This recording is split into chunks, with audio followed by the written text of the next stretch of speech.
pagkakita ko, niloloko niyo ako! Hindi kita naluloko. Joshua, mahal na mahal kita.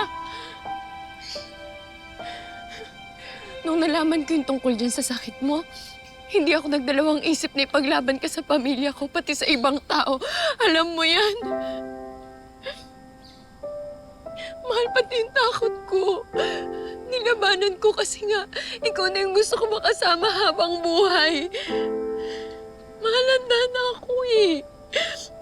Handa akong pagsilbihan ka at alalayan ka. Hindi mo ba alam yun?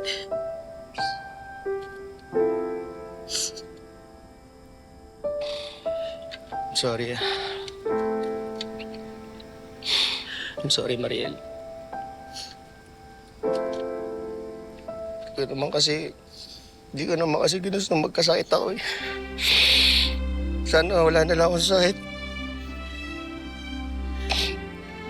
Tinisikap ko namang gumaling eh. Pero di talaga kaya. Di talaga kaya. Kaya mo. Kaya mo. Di talaga kaya. Mahal, tumingin ka na sa akin. Kaya mo. Nalaban ka. Yun yung lagi mong iisipin, ha?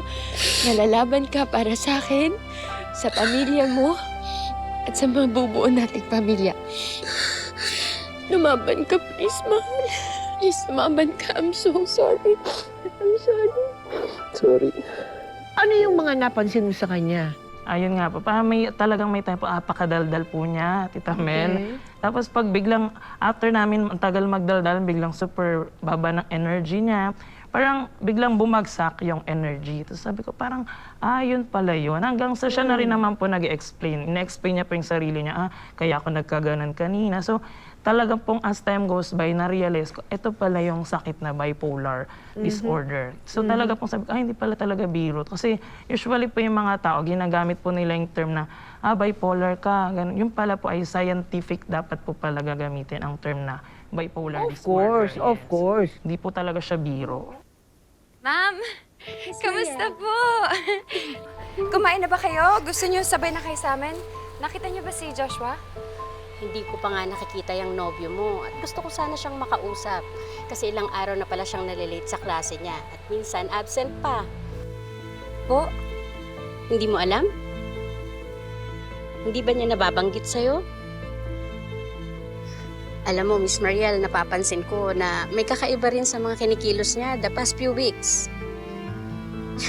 May problema ba si Joshua? May sakit ba siya?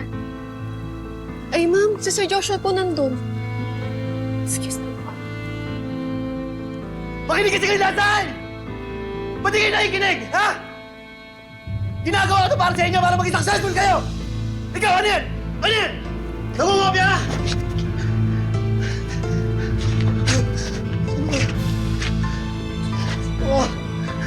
Mahal.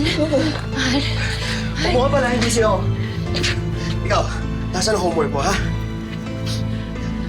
Paano tutulungan maging successful kung di mo ginagawa yan sa inyo mo? Mahal, kumalma ka. Kumalma ka, please. Please, kumalma ka. Shh. Shh. It's okay. It's okay. Nandito na ako. Nandito ako, mahal. Joshua, ako pa. Mahal. Tumatay nila ako. Sila ako. Kumalma ka. Mahal, kumalma ka. Sino kayo?